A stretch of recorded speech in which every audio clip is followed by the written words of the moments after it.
Friends, welcome to Shri Kannada YouTube channel. Vasudeva Kutumba serial ನಾಳಿನ ಸಂಚಿಕೆಯಲ್ಲಿ ಏನಾಗ್ತಿದೆ ಅಂತ ನೋಡೋಣ ಬನ್ನಿ. ನೀವೇನಾದರೂ ನಮ್ಮ ಚಾನಲ್ನ ಫಸ್ಟ್ ಟೈಮ್ ನೋಡ್ತಾ ಇದ್ದರೆ ದಯವಿಟ್ಟು ಸಬ್ಸ್ಕ್ರೈಬ್ ಮಾಡ್ಕೊಳ್ಳಿ. ಸಬ್ಸ್ಕ್ರೈಬ್ ಮಾಡಿಕೊಂಡು ತಪ್ಪದೇ ಬೆಲ್ ಐಕಾನ್ ಕ್ಲಿಕ್ ಮಾಡಿ. ವಸುದೇವ ಕುಟುಂಬ ಸೀರಿಯಲ್ ತುಂಬ ಚೆನ್ನಾಗಿ ಮೂಡಿ ಬರ್ತಾ ಇದೆ. ಕುಮಾರ ಬಂದು ಸ್ವಾತಿಗೆ ಹೇಳ್ತಾನೆ, ಅಯ್ಯೋ ಪೋಸ್ಟ್ರನ್ನ ಎಲ್ಲ ಕಡೆನೇ ಅಂಟಿಸೋಣ ಅಂತ ಅಂದ್ಕೊಂಡ್ವಿ, ಆದರೆ ಪೋಸ್ಟ್ರ್ ಅಂಟಿಸೋ ಹುಡುಗ ಬಂದು ತುಂಬ ಜಾಸ್ತಿ ದುಡ್ಡು ಕೇಳ್ತಾ ಇದ್ದಾನೆ ಅಂತ ಹೇಳ್ತಾನೆ. ಗೀತೆ ಹೇಳ್ತಾಳೆ, ನಾನು ಸ್ಯಾರಿಗೆ ಫಾಲ್ಸ್ ಹಾಕನ್ಸೋಣ ಅಂತ ಹೋಗಿದ್ದೆ, ಅವ್ರು ಜಾಸ್ತಿ ಕಾಸು ಕೇಳಿದ್ರು, ಅದಕ್ಕೆ ನಾನೇ ಮಾಡ್ಕೊಂಡೆ ಅಂತ ಹೇಳ್ತಾ ಇರ್ತಾನೆ. ನಾನು ಹೇಳ್ತಾ ಇರೋದಕ್ಕೂ ನೀನು ಹೇಳ್ತಾ ಇರೋದಕ್ಕೂ ಸಂಬಂಧನೇ ಇಲ್ಲ ಅಂತ ಇರ್ತಾನೆ. ಅದು ಏನು ಅಂದರೆ, ಇವಾಗ ಬೇರೆಯವ್ರ ಕೈಲಿ ಯಾಕೆ ಹಚ್ಚಿಸ್ಬೇಕು, ನಾವೇ ಹೋಗಿ ಪೋಸ್ಟ್ ಅಂಟಿಸೋಣ ಅಂತ ಗೀತೆ ಹೇಳ್ತಾ ಇರ್ತಾಳೆ. ಒಳ್ಳೆ ಐಡಿಯಾನೇ, ನಾವೇ ಹೋಗಿ ಅಂಟಿಸ್ಬೋದಲ್ಲ ಅಂತ ಹೇಳಿ ಇವಾಗಲೇ ಹೋಗಿ ಅಂಟಿಸೋಣ ಅಂತ ಸ್ವಾತಿ ಹೇಳ್ತಾ ಇರ್ತಾಳೆ. ಅವಾಗ ಇವಾಗ ಬೇಡ, ನಾವು ಬೆಳಗ್ಗೆ ಹೋಗಿ ಅಂಟಿಸೋಣ, ಬೆಳಗ್ಗೆ ಚೆನ್ನಾಗಿರುತ್ತೆ, ಬೆಳಗ್ಗೆ ಯಾರು ಎದ್ದಿರಲ್ವಲ್ಲ, ಬೆಳಗ್ಗೆ ಬೇಗ ಎದ್ದು ಹೋಗಿ ಅಂಟಿಸೋಣ ಅಂತ ಗೀತೆ ಹೇಳ್ತಾ ಇರ್ತಾಳೆ.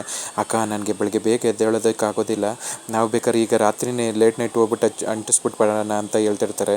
ಬೇಗ ಹೋಗಿ ಅಂಟಿಸ್ಬಿಟ್ಟು ಬಂದ್ಬಿಡೋಣ ಅಂತ ಪ್ಲ್ಯಾನ್ ಮಾಡ್ಕೊತಾರೆ. ಸ್ವಾತಿ ಅವ್ರ ಅಮ್ಮ ಊಟಕ್ಕೆ ಕರೀತಾ ಇರ್ತಾರೆ, ಪದ್ಮ ಅವರು. ಆವಾಗ ಇವರೆಲ್ಲ ಗುಸು ಅಂತ ಮಾತಾಡ್ಕೊತಾ ಇರ್ತಾರೆ. ಮನೆಯವ್ರು ಎಲ್ಲರೂ ಊಟ ಮಾಡಿ ಮುಗಿಸಿದ್ರು, ನೀವು ಮಾತ್ರ ಊಟಕ್ಕೆ ಬರ್ತಾ ಇಲ್ವಲ್ಲ, ಬೇಗ ಊಟ ಮಾಡಿ ಬನ್ನಿ, ಲೇಟ್ ಆಯಿತು ಅಂತ ಹೇಳ್ತಿರ್ತಾರೆ. ಆವಾಗ ಸ್ವಾತಿನೂ ಅವ್ರ ಜೊತೆ ಊಟಕ್ಕೆ ಬರ್ತಾಳೆ.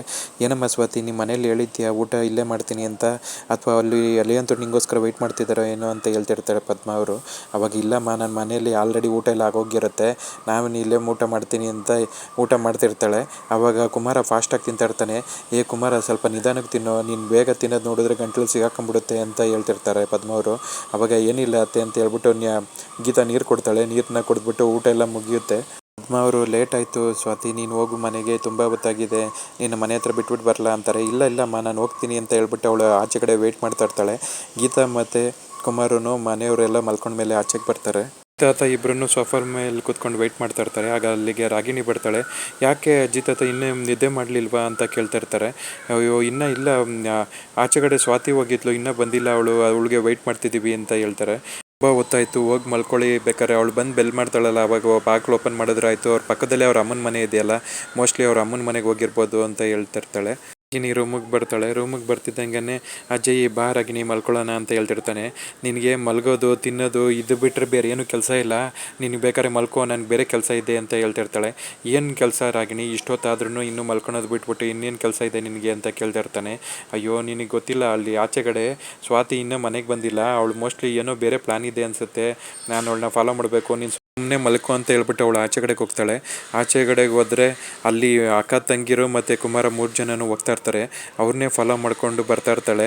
ಅವಳು ಫಾಲೋ ಮಾಡ್ಕೊಂಡು ಬರ್ತಾ ಇದ್ದಾಳೆ ಅನ್ನೋದು ಸ್ವಾತಿ ಗೊತ್ತಾಗ್ಬಿಡುತ್ತೆ. ನಮ್ಮನ್ನ ಯಾರೋ ಒಬ್ಬರು ಸ್ಪೈ ಫಾಲೋ ಮಾಡ್ಕೊಂಡು ಬರ್ತಾ ಇದ್ದಾರೆ, ಮಾವ ಸೈಡಿಗೆ ನಡೀರಿ ಅಂತ ಹೇಳ್ಬಿಟ್ಟು ಅವ್ರು ಅಲ್ಲೇ ಕಾರ್ ಹತ್ರ ಉಚ್ಕೊತಾರೆ.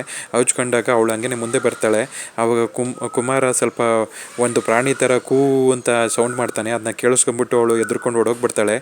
ಇವಳು ಇಂಥ ಸಣ್ಣ ಪುಟ್ಟ ಪ್ರಾಣಿ ಸದ್ದಕ್ಕೇ ಎದ್ರುಕೊಂಡು ಓಡೋಗಳು, ಇವಳು ಇನ್ನು ಏನು ಅವತಾರನ ಇವಳಿಗೊಂಚೂರೂ ಬುದ್ಧಿ ಇಲ್ಲ. ಅಪ್ಪ ಮಗಳು ಇಬ್ಬರೂ ಬರೀ ಈ ಥರನೇ, ಯಾರ ಮನೇಲಿ ಏನಾಗ್ತಿದೆ ಅಂತ ಬೇರೆಯವ್ರ ಬಗ್ಗೆ ಯೋಚನೆ ಮಾಡೋದೇನೆ ಆಯ್ತು ಅಂತ ಸ್ವಾತಿ ಹೇಳ್ತಾ ಇರ್ತಾಳೆ. ಆಗ ಗೀತೆ ಹೇಳ್ತಾಳೆ, ಹೌದು ಪಶುಪತಿ ಬ್ಲಡ್ ಅಲ್ವಾ, ಏನೂ ಮಾಡೋದಕ್ಕಾಗೋದಿಲ್ಲ, ಅವನಿಗೆ ಮನೆ ಹಾಳು ಮಾಡೋದ್ರಲ್ಲಿ ಎಕ್ಸ್ಪರ್ಟು, ಮಗಳಿಗೂ ಅದೇ ಬುದ್ಧಿ ಬಂದ್ಬಿಟ್ಟಿದೆ ಅಂತ ಹೇಳ್ತಿರ್ತಾಳೆ. ಆಗ ಕುಮಾರ, ನಾವು ಇಲ್ಲೇ ಮಾತಾಡ್ಕೊಂಡು ನಿಂತಿದ್ರೆ ಲೇಟ್ ಆಗಿಬಿಡುತ್ತೆ, ನಡ್ರಿ ಬೇಗ ಹೋಗೋಣ ಅಂತ ಹೇಳ್ಬಿಟ್ಟು ಅವ್ರು 3 ಜನನೂ ಓಡ್ತಾರೆ. 3 ಜನನೂ ಹೋಗ್ಬಿಟ್ಟು ರೋಡಲ್ಲಿ ಎಲ್ಲ ಕಡೆನೂ ಪೋಸ್ಟರ್ಗಳನ್ನೆಲ್ಲ ಅಂಟಿಸ್ತಾರೆ. ಬೆಳಗ್ಗೆ ಆಗುತ್ತೆ.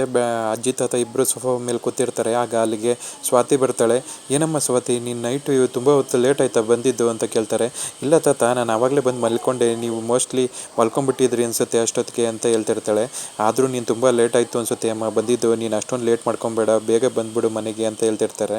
ಅಜ್ಜಿ ಹೇಳ್ತಾರೆ, ಅಯ್ಯೋ ನನಗೆ ಯಾಕೋ ಕಣ್ಣು ಹೊಡ್ಕೊತಾ ಇದೆ, ಇವತ್ತೇನೋ ಕೆಟ್ಟದಾಗತ್ತೆ ಅಂತ ಅನಿಸುತ್ತೆ ಅಂತ ಹೇಳ್ತಿರ್ತಾರೆ. ಆಫೀಸಲ್ಲಿ ಅಜಯ್ ಮತ್ತು ರಾಗಿಣಿನೂ ದುಡ್ಡನ್ನ ಲಪಟಾಯಿಸ್ಬಿಟ್ಟು ಸ್ವಾತಿ ಮೇಲೆ ಹಾಕಬೇಕು ಅಂತ ಯೋಚನೆ ಮಾಡಿರ್ತಾರೆ. ಇವಾಗ ರಾಗಿಣಿ ಮತ್ತು ಅಜಯ್ ಸೇರ್ಕೊಂಡು ಮಾಡ್ತಿರೋ ಕುತಂತ್ರಕ್ಕೆ ಸ್ವಾತಿ ಬಲಿಯಾಗಿ ಮತ್ತು ವಂಶಿ ಮತ್ತು ಸ್ವಾತಿ ಇಬ್ಬರು ದೂರ ಆಗ್ತಾರೆ. ಇಬ್ಬರು ಮಧ್ಯೆ ಮನಸ್ತಾಪ ಬರುತ್ತಾ, ಏನಾಗುತ್ತೆ ಅಂತ ಕಾದು ನೋಡಬೇಕು ಫ್ರೆಂಡ್ಸ್. ಅಲ್ಲಿಗೆ ಇವತ್ತಿನ ಸಂಚಿಕೆ ಕಂಪ್ಲೀಟ್ ಆಗುತ್ತೆ. ನೀವೇನಾದರೂ ನಮ್ಮ ಚಾನಲ್ನ ಫಸ್ಟ್ ಟೈಮ್ ನೋಡ್ತಾ ಇದ್ದರೆ ದಯವಿಟ್ಟು ಸಬ್ಸ್ಕ್ರೈಬ್ ಮಾಡ್ಕೊಳ್ಳಿ. ಸಬ್ಸ್ಕ್ರೈಬ್ ಮಾಡಿಕೊಂಡು ತಪ್ಪದೇ ಬೆಲ್ ಐಕಾನ್ ಕ್ಲಿಕ್ ಮಾಡಿ. ಮುಂದಿನ ಸಂಚಿಕೆ ಒಂದಿಗೆ ಮತ್ತೆ ಭೇಟಿಯಾಗೋಣ. ರಾಗಿಣಿಗೆ ಒಂಚೂರು ಒಳ್ಳೆ ಬುದ್ಧಿ ಅನ್ನೋದು ಬರೋದೇ ಇಲ್ಲ. ಯಾವಾಗ್ಲೂ ಸ್ವಾತಿ ಮತ್ತು ಅವ್ರ ಮನೆಯವ್ರಿಗೆ ಯಾವಾಗಲಾರು ಮೋಸ ಮಾಡಬೇಕು, ಏನಾದ್ರೂ ಅವ್ರ ಕಷ್ಟಕ್ಕೆ ತಗೊಂಬರ್ಬೇಕು ಅಂತ ಕಾಯ್ತಾನೆ ಇರ್ತಾಳೆ. ಅವ್ರಿಗೆ ಕಷ್ಟ ಕೊಡೋದ್ರಲ್ಲೇ ಇವ್ರ ಅಪ್ಪ ಮಗಳಿಗೆ ಅದೇನು ಖುಷಿ ಸಿಗುತ್ತೋ ಗೊತ್ತಿಲ್ಲ. ಇವ್ರು ಮಾಡ್ತಿರೋ ಕಚ್ಚಡ ಕೆಲಸದಿಂದ ಇನ್ನು ಮನೇಲಿ ಎಷ್ಟೆಷ್ಟೆಲ್ಲ ಸಮಸ್ಯೆಗಳು ಬರುತ್ತೋ ಇದ್ರ ಬಗ್ಗೆ ನಿಮ್ಮ ಒಪಿನಿಯನ್ಸ್ನ ಕಮೆಂಟ್ ಬಾಕ್ಸಲ್ಲಿ ತಿಳಿಸಿ ಫ್ರೆಂಡ್ಸ್. ನಮ್ಮ ಅಕ್ಕಪಕ್ಕನೂ ಇದೇ ಥರ ಜನಗಳಿರ್ತಾರೆ, ನಾವು ಅವರಿಂದ ತುಂಬ ಹುಷಾರಾಗಿರಬೇಕು ಅನ್ನೋದನ್ನು ಇದನ್ನು ನೋಡಿ ತಿಳ್ಕೊಬೇಕಾಗಿರೋದು ತುಂಬ ಇದೆ ಫ್ರೆಂಡ್ಸ್. ಮುಂದಿನ ಸಂಚಿಕೆಯೊಂದಿಗೆ ಮತ್ತೆ ಭೇಟಿಯಾಗೋಣ. Thank you.